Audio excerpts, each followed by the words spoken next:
हमारे YouTube channel में आपका स्वागत है। आप देख रहे हैं कक्षा 12 की चैप्टर 6F।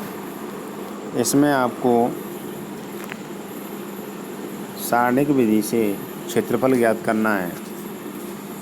हम विगत कक्षाओं में इनसे बीच की दूरी ज्ञात करके भी क्षेत्रफल ज्ञात करते थे। अब हमें सारणिक विधि से इसका क्षेत्रफल ज्ञात करना है। तो त्रिभुज के क्षेत्रफल ज्ञात करने का सूत्र वैसे 1/2 होता है। अब ये सारणिक लिया। सारणिक में आप आगे वाले सभी मानों को चाहे फर्स्ट रो में लिख दो या कॉलम में लिख दो। ये पीछे पीछे वाले मानों को एक रो या कॉलम में लिख दो, शेष बचे उसकी जगह पे एक एक लिख देंगे। यानी आप ये सूत्र होता है 1/2 x1 x2 x3 y1 y2 y3 1 1 1। तो आगे वाले मानों को आप सिंपल आगे वाले मानों को एक कॉलम में लिख दिया, पीछे वाले मानों को हमने दूसरे कॉलम में लिख दिया और पीछे आपको एक एक लिखना है। अब सीधा आप इसका प्रसार कर दो 1/2।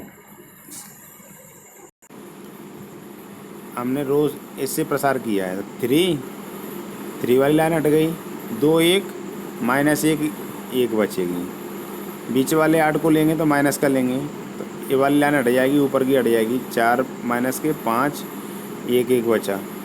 फिर एक ये वाली रो हट गई, 4 माइनस के 4 5 2 -1।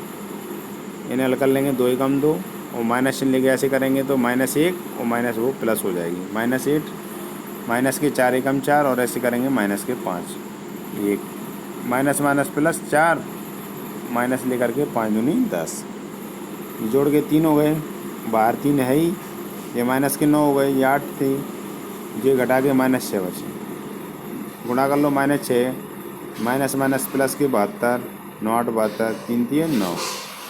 ये प्लस के दोनों जोड़ेंगे 81 और 6 माइनस कर देंगे तो 75।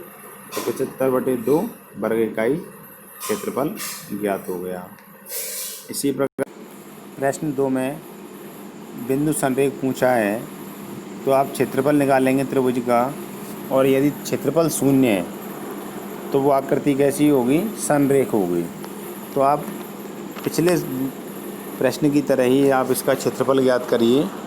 आगे वाले पदों को आप 2 को -1 और 5 को हमने पहले कॉलम में लिख दिया, -2 1 माइनस की 5 2 -1 5, और दूसरे वाले पीछे वाले बाएं वाले पदों को दूसरे कॉलम में लिख दिया, पीछे 1 1 लिख दिया तीसरे कॉलम में।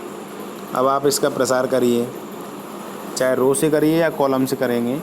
तो इसका प्रसार करने पर यदि आपका शून्य प्राप्त होता है तो बिंदु आपके संरेख